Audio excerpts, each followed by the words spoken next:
Apesar do sobressalto com o impeachment de Fernando Collor em 1992, houve relativa estabilidade política com a realização de eleições presidenciais de 1994 até 2014, sem rupturas institucionais.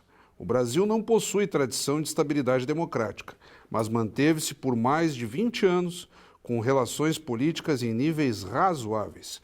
Esse é um dos trechos da obra As Fake News e o Discurso de Ódio nas Eleições Gerais de 2018, o Ciberespaço como Nova Era de Disputa Eleitoral, obra recentemente lançada aqui em Caxias do Sul, pelo bacharel em Direito e economista Edson Borowski, meu amigo particular, inclusive, que nos brinda com a sua presença aqui no Café com Letras da TV Câmara, canal 16 da NET. Edson, uma honra tê-lo conosco. Obrigado, Fábio. Para mim também é uma honra estar aqui nessa Casa da Democracia falando sobre um livro que trata sobre eleições, né? Edson, eu concluí a leitura há pouquíssimas horas aqui para o programa e tu fazes uma recuperação muito interessante. O sujeito que pensa que vai deparar apenas com o contexto das eleições passadas, tu permites aqui também, e não foi à toa que eu escolhi esse trecho aqui de leitura, uma recuperação da própria história democrática brasileira para entendermos o contexto no qual nos encontramos nas últimas eleições presidenciais, que também envolveram cadeiras para deputado federal, senador, governador e por aí afora. Então eu gostaria de começar a partir dessa noção de uma contribuição a um panorama democrático no Brasil e depois sim adentrarmos já no contexto específico das eleições de 2018. Fábio, o livro ele é parte de um projeto de pesquisa da minha conclusão do curso de Direito na UFRGS, né? Eu sou formado em Economia pela Universidade Federal do Rio Grande do Sul também, e a ideia do curso de Direito é trabalhar do ponto de vista do direito regulando a vida social. Mas quando eu comecei a pesquisa, eu percebi que, não, peraí, nós precisamos voltar um pouquinho na história. E a primeira parte do livro, que eu trato sobre as teorias democráticas, a gente percebe, desde dos gregos, né, da democracia utópica grega, da necessidade da informação ser um espaço rico e fundamental para a tomada de decisão. Então, os gregos, Aristóteles, que eu trabalho um pouco no livro, destaca isso, né? Para ir até a praça, até a ágora, o cidadão precisava estar informado. Ele precisava ter as mesmas condições que os outros cidadãos que têm acesso à informação para que a tomada de decisão seja correta. Rousseau, já na democracia moderna, também trata disso. Ou seja, aquele cidadão bem informado terá condições de tomar uma decisão correta. E vindo para os teóricos mais modernos, Robert Dahl, que é um americano que trabalha a qualidade da democracia, ele tem 2 institutos na Poliarquia, que é o livro seminal dele, que trata sobre informação, que é o acesso à informação e a liberdade de expressão. São 2 pilares na Poliarquia de Dahl que dialogam muito com o que nós vivemos hoje. Então, eu resgatei todo esse histórico teórico e terminando com Bobbio, né? E Bobbio fala no seu livro O Futuro da Democracia que a democracia sempre está em risco, mas sobrevive. E hoje a gente percebe também esse espaço na política brasileira, não só brasileira, mas também no mundo todo, nos Estados Unidos, na Europa, nós temos vários e vários exemplos de risco à democracia. E depois nós trabalhamos um pouco no livro, no 2º capítulo, essa loucura que é o ciberespaço, essa nova forma de viver. E essa nova forma de viver impacta diretamente na política. E as redes sociais vêm numa ideia do Mark Zuckerberg de aproximar as pessoas, mas ela se torna também ferramenta. E eu trabalho um pouco no livro, antes de chegar lá naquela parte do direito mais propriamente dita, na ideia de que as pessoas utilizam a fake news, utilizam a desinformação, porque a gente trabalha um pouco conceitualmente o que é desinformação, o que é fake news, como ferramenta. Mas o centro de toda essa a turbulência que nós vivemos hoje nas redes sociais é o discurso de ódio. Então, se hoje eu fosse reescrever esse livro, eu inverteria eu colocaria primeiro o discurso de ódio, porque esse é o fator primordial que nós precisamos estudar hoje. E os estudos que tratam sobre fake news, ou tratam muito... Tem um professor que fez o prefácio, inclusive, o professor Diogo Reis, que é, para mim, a maior autoridade hoje no Brasil sobre fake news. E ele trabalha a teoria muito psicológica, ou seja, a fake news ela tem um campo fértil hoje nas redes sociais porque ela atinge o coração das pessoas. Ela atinge o que as pessoas acreditam, independente de se aquilo é verdade ou não. Aquilo que você quer ouvir, né? Exatamente. É a chance de obter mais engajamento.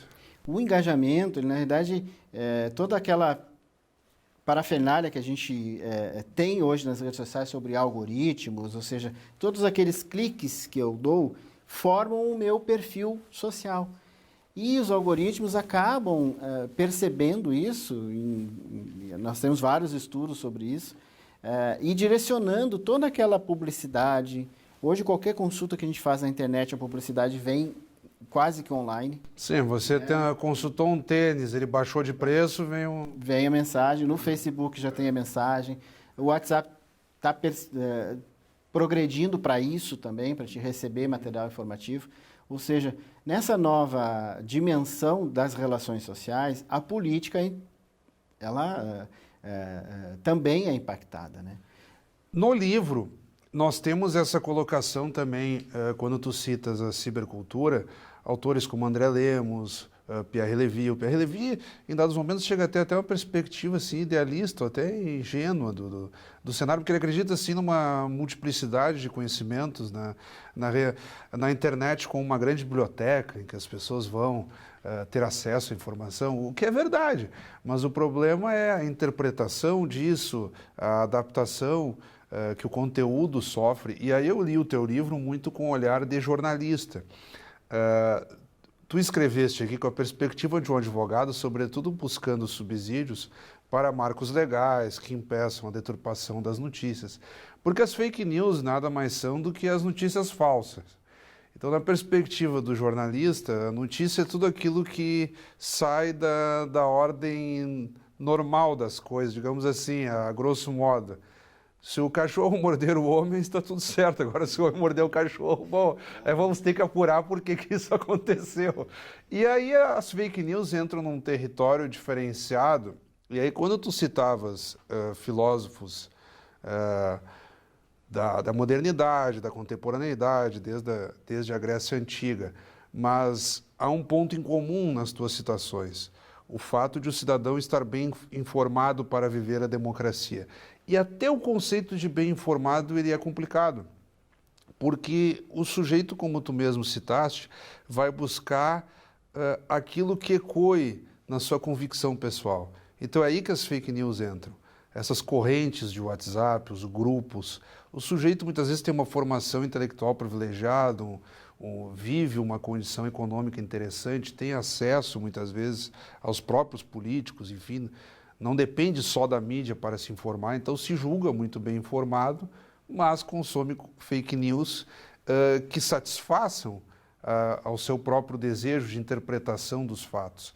Eu imagino que aí está o desafio que tu tentas abordar ao longo da obra, porque o sujeito está bem informado, ele tem acesso à informação, mas ele cai na armadilha das fake news. Tanto a esquerda quanto a direita, nós estamos dizendo, nós estamos aqui fazendo distinção de campo ideológico. Primeiro, voltando ao Pierre Levy, né? Ele foi muito criticado, ele ficou um bom tempo, digamos assim, ele é um escritor, né, ainda atuante, muito atuante, mas ficou um pouco no limbo, né, Fábio? Justamente por essa tua observação. No sentido de quando a internet se tornou popular ou discute ali com a mídia tradicional, a hegemonia da informação, ele teve uma visão bastante otimista, digamos assim. Inclusive, o professor André Lemos, quando ele traduz e traz para o Brasil a ciberdemocracia, era numa perspectiva, sim, de ampliação de espaço de participação, de ampliação de acesso à tomada de decisão coletiva. Só que, claro, a teoria ela não se desperdiça na vida real, que acaba atropelando isso. E como você falou, o livro ele tenta Primeiro, nos situar, né, como a democracia chegou até aqui. Esse trecho que você leu foi muito interessante. O Brasil não tem um histórico muito longo de estabilidade democrática, né? E nós tivemos eleições a partir de 89, que foi uma eleição emblemática, uma eleição simbólica, e aí eu tinha que colocar no livro essa eleição. E as outras eleições que vieram uma certa normalidade democrática até 2018, que é uma eleição bastante impactante, assim. E para chegar no direito, então, né, na verdade, tinha que ter direito, né, Fábio? Né, Seu trabalho é de direito, trabalho né? de direito e tal. E aí a gente vai perceber a dificuldade, inclusive existem alguns debates aqui nessa casa, né, na Câmara de Vereadores de Caxias do Sul, sobre esse tema. E a maior dificuldade, primeiro, são duas grandes dificuldades que eu identifico nessa discussão. Primeiro, conceitual, que é fake news. O texto, o conceito mais atual, mais amplo que a gente tem evoluído hoje, é que fake news seriam aquelas notícias dolosamente fraudadas com o objetivo de alcançar algum objetivo de atingir alguém ou algum tema. Então, fake news, somente traduzir para o português, notícias falsas, ele se perde um pouco, porque nós temos algumas notícias assim que são fake, são mentirosas. Por exemplo, eu estive até usando aqui a parceria do Fábio como Colorado, eu estive na final da Copa do Brasil 2019 junto contigo, né, Fábio? Exatamente. E ao chegar em casa, naquela semana ali, eu recebi várias e várias aquelas histórias assim, se você soubesse o que aconteceu no vestiário do Inter, você ficaria horrorizado. Ah, sim. O Rodrigo Moledo contou toda a história, não sei o quê. Isso é uma história que já vem da Copa de 98, da Copa de 94. As teses conspiratórias. Troca o nome, troca o jogador, troca a data, né? E a mentira é a mesma. Esse tipo de matéria não chega a causar um dano, né? Por isso que a gente chama, é uma desinformação. Então, a desinformação ela tem vários níveis. Tem a sátira, né? Às vezes tu faz uma figura satírica de alguém, mas aquilo não é verdadeiro. Então, mas também não tem um impacto tão grande. Então, fake news a gente tem uma classificação muito ampla. E o segundo desafio é legislar sobre fake news. E aí eu tenho um capítulo, uma sessão que eu trato bem sobre isso, né? É possível que o direito regule fake news? Hoje nós temos no mundo várias e várias tentativas que são, às vezes, muito mais tentativas de calar as vozes do que efetivamente combater fake news. Agora, são campos muito delicados que tu tocas aí, porque a sátira, muitas vezes reproduzida em charges, animações, exige um refinamento da audiência. Eu lembrava aqui, por exemplo, daquelas charges do Charlie Hebdo na França, envolvendo muçulmanos e tal. Aquilo deu uma efervescência popular de rivalidade entre religiões no contexto da França, às vezes por uma charge de jornal. Mas tu fazes aqui uma diferenciação no cenário mais nacional, cenário brasileiro, de tentar discernir informação, desinformação de notícia falsa. Ou seja, notícia falsa, o sujeito sabe exatamente o que é e deturpa para atingir um objetivo. A desinformação pode se partir do pressuposto de que, de fato, o emissor não dominava exatamente todas as fontes, aquilo que nós chamamos no jornalismo da checagem. Ouvi dizer... Não tem ouvi dizer, eu vou ligar para o Edson para saber se é verdade, se eu vou falar alguma coisa relativamente a ele. Aí eu ouvi o do Edson, mas para aí... imbrica outra autoridade, vou ter que checar com outra autoridade, até chegar num entendimento. O que a gente percebe assim que há uma dificuldade de confiabilidade das fontes. Então, isso que tu falaste para o final assim, é muito interessante. Se você receber um WhatsApp meu, você nem vai checar. Dificilmente você vai checar. Sendo da Justiça Eleitoral, né? Vou acreditar. O Edson, o escritor, trabalhou sobre fake news. Não, o Edson não vai mandar uma fake news para mim, eu vou mandar direto. Mas credibilidade da fonte. Aquele compartilhamento, ele só vai se dar se tu concorda com com aquela visão de mundo que a pessoa está Também te tem colocando. isso, né? Então, assim, se eu receber algo, mesmo que ela pareça tão absurda, mas que ela toca no meu coração, toca no meu psicológico, e eu concordo que aquilo é para mim viável, para mim factível, eu compartilho. Então nós temos, agora chegando às eleições de 2018, né, Fábio? Então nós tivemos vários fenômenos nessa eleição de compartilhamentos, grupos de família, isso WhatsApp, tem pesquisa. principalmente, né? Isso.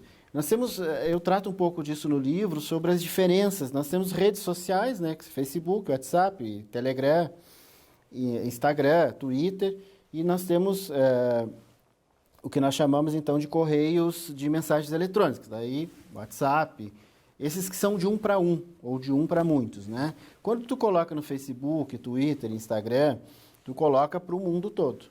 Ou seja, quando tu compartilha algo nessas redes sociais, então tem que diferenciar o que é rede social e o que é mensageria. Né? A rede social, tu está transmitindo a tua opinião ou a tua mensagem para qualquer pessoa. Mesmo que tu coloque lá só para o teu público, alguém pode pegar a tua mensagem e compartilhar, printar e compartilhar em outro grupo, tudo mais. Agora, mensagens é como se eu mandasse algo para ti ou para um grupo. Agora, a candidatura vencedora do atual presidente da República, Jair Bolsonaro, se valeu muito do WhatsApp. Mas também não foi só ele, porque os outros candidatos também possuíam robôs para fazer compartilhamento e emissões de mensagens. Porque é interessante, por exemplo, o Bolsonaro enfrentou uma corrente pesadíssima de rede social com a conhecidíssima hashtag ele não. Ao passo disso, no WhatsApp, as correntes bolsonaristas, como se veio a chamar depois, cumpriram um papel de mobilização e de engajamento que a hashtag ele não, aos olhos de muitos, parecia muito forte por compartilhamentos e curtidas, mas no resultado final da eleição não teve lá tanto impacto assim, a ponto, por exemplo, de evitar a vitória do Bolsonaro, hoje presidente da República do Brasil. Então é interessante também avaliar essas diferenciações de fenômenos. Como tu colocaste, Edson, daqui a pouco os grupos de família ali chegou num patamar tão íntimo de compartilhamento que o próprio noticiário não tinha tanta noção disso. Claro, e as pesquisas de intenção de voto iam espelhando. Na verdade, na eleição, tanto de 2016 nos Estados Unidos, na Inglaterra e depois chegando um método bem parecido aqui no Brasil, na eleição de 2018, eu digo que avaliar o resultado de eleição é quase como uma investigação do acidente aéreo. São vários motivos. Não pode dizer efetivamente que foi um motivo que levou à eleição do atual presidente e nem um motivo que levou à derrota do outro candidato. Então, é um conjunto de informações e o que a gente percebeu, nós temos uma dificuldade operacional com o WhatsApp. Né? Nas outras redes sociais, há o que a gente chama do algoritmo que regula razoavelmente e aí no algoritmo as bolhas dificilmente são rompidas. Então, quando eu tenho a minha bolha do Facebook, você fala para os seus, né? Você fala para os seus. Eu acabo falando praticamente para os meus e você para os teus.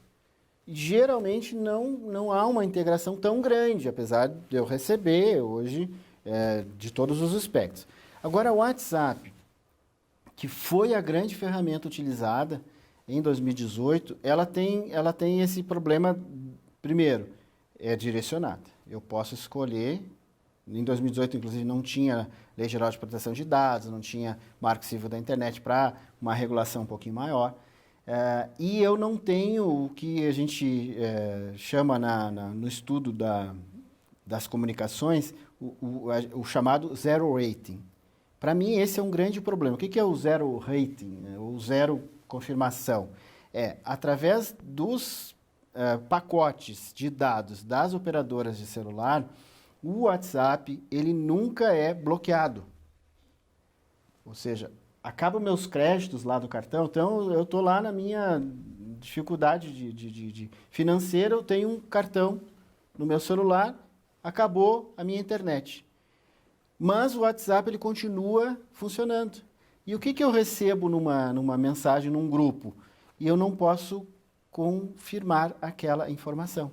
E aí a confirmação, o viés de confirmação, que a gente trata também no livro, vai da fonte. Então, se eu recebi do Fábio o viés de confirmação, aquilo que eu acredito, vindo do Fábio, tá ok. Eu disparo nos outros grupos. Eu não consigo, daí com o zero rating, eu não consigo entrar num Google ou num bots.org e pesquisar. Entendi. Ou seja, eu não tenho internet para fazer a pesquisa se aquilo é verdade ou não. E aí eu já disparo.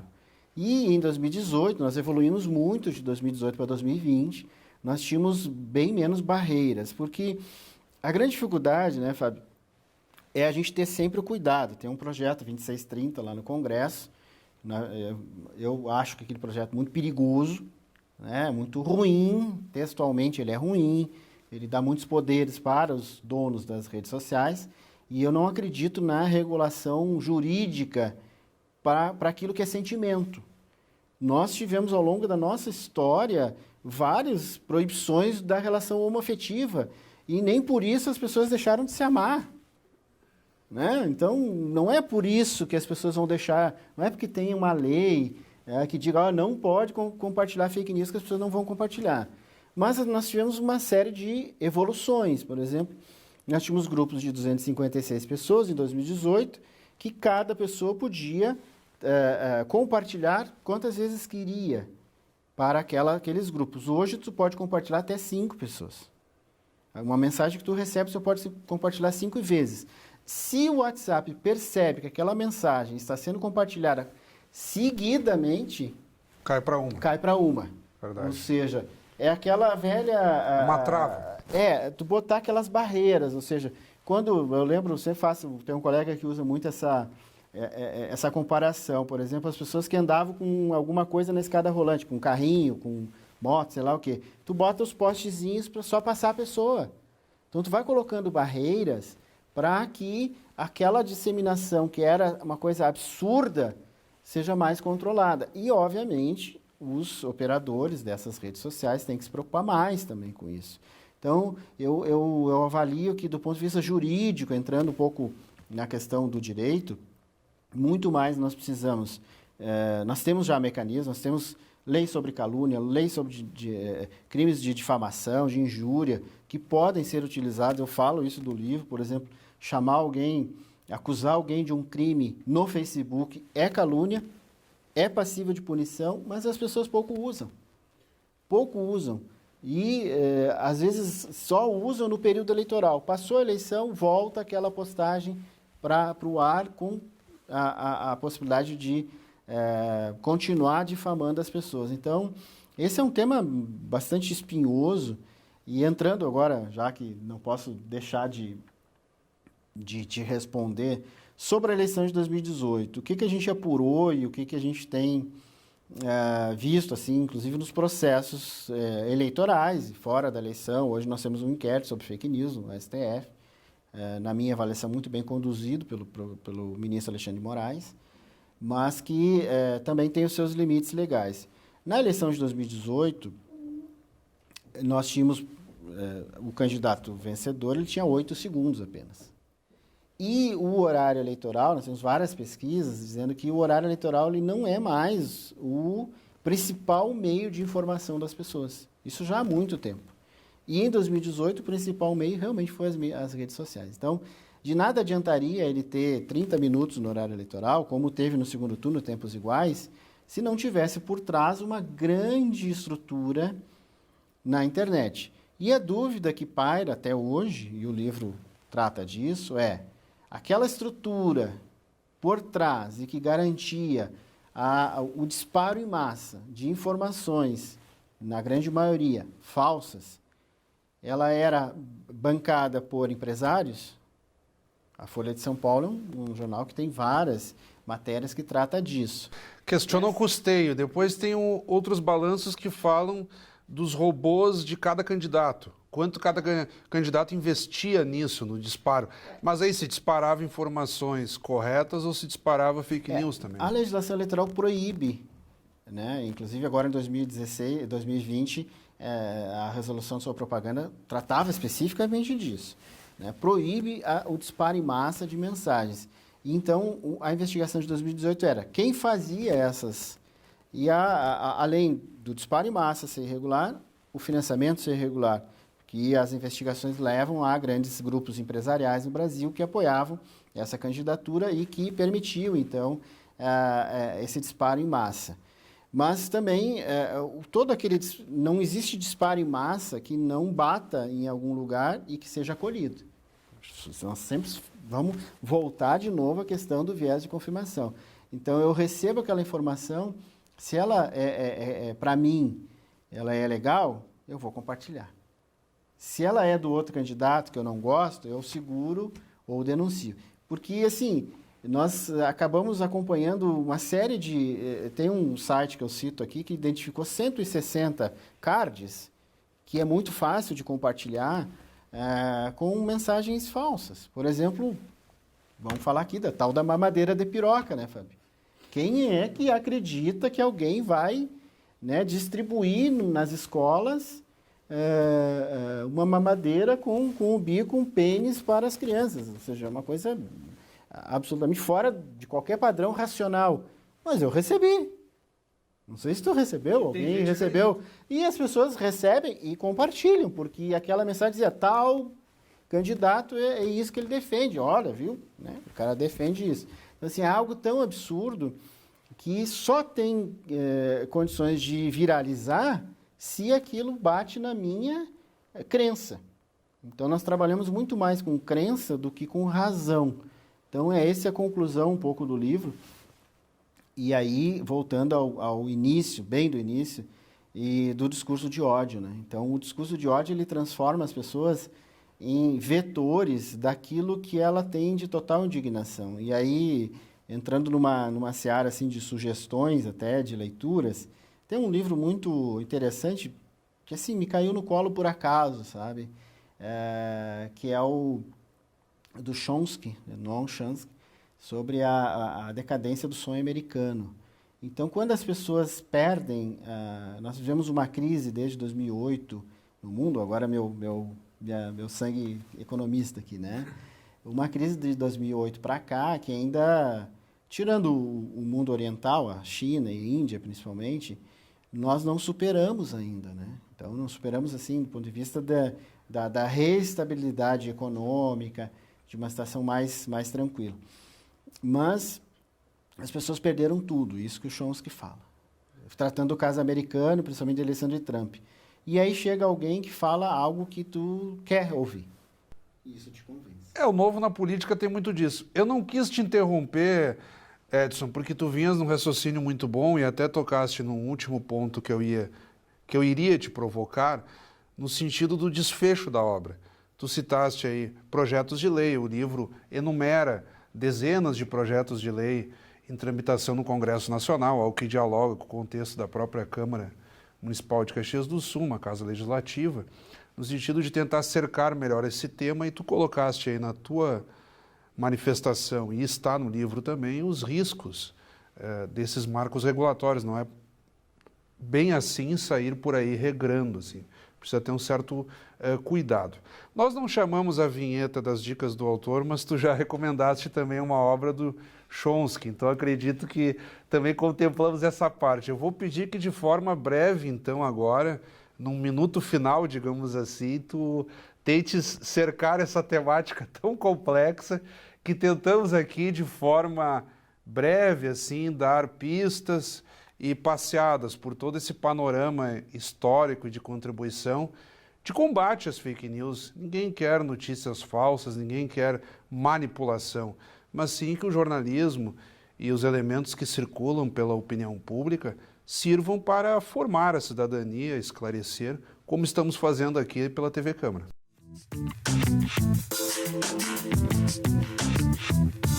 Eu deixo aqui a dica, acho que importante. Primeiro, sobre o caso brasileiro, tem um livro que eu terminei essa semana de ler, que já estava atrasado, A Máquina de Ódio, né, da jornalista da Folha de São Paulo, Patrícia Campos de Mello, que inclusive eu uso bastante o material deles. Do ponto de vista internacional, tem um livro muito interessante, que também foi uma sugestão de um colega de trabalho, Os Engenheiros do Caos, Giovanni da Empoli, é um um escritor italiano, que trata de várias situações no mundo inteiro. Então, e aqui no Brasil, esse livro a gente tenta trazer um pouquinho, resgata um pouco dessas obras, e estamos sempre à disposição, Fábio, porque eu sou um defensor incansável da liberdade de expressão, da liberdade de imprensa, da responsabilidade com a informação, porque informação tem um valor inestimável. Se algo tem preço, não é a informação. A informação não se precifica, as pessoas emburrecem e se esclarecem com informação de qualidade. Uma informação manipulada derruba a reputação de alguém, muitas vezes de forma irreversível. E o recado final é esse: cuidado. Antes de compartilhar, verifique se aquilo é verdade. E, na dúvida, nunca compartilhe. É a checagem jornalística. Mais uma vez, muito obrigado, Edson. Eu que agradeço, Fábio. Um abraço. Acabamos de conversar, então, com bacharel em Direito, economista e agora escritor também, Edson Borowski, que nos brindou aqui com as fake news e o discurso de ódio nas eleições gerais de 2018, o ciberespaço como nova arena de disputa eleitoral. Obra recentemente lançada em Caxias do Sul e livro que pautou o Café com Letras desta semana. Como sempre, também convidamos a todos que continuem acompanhando a nossa programação. Até o nosso próximo encontro.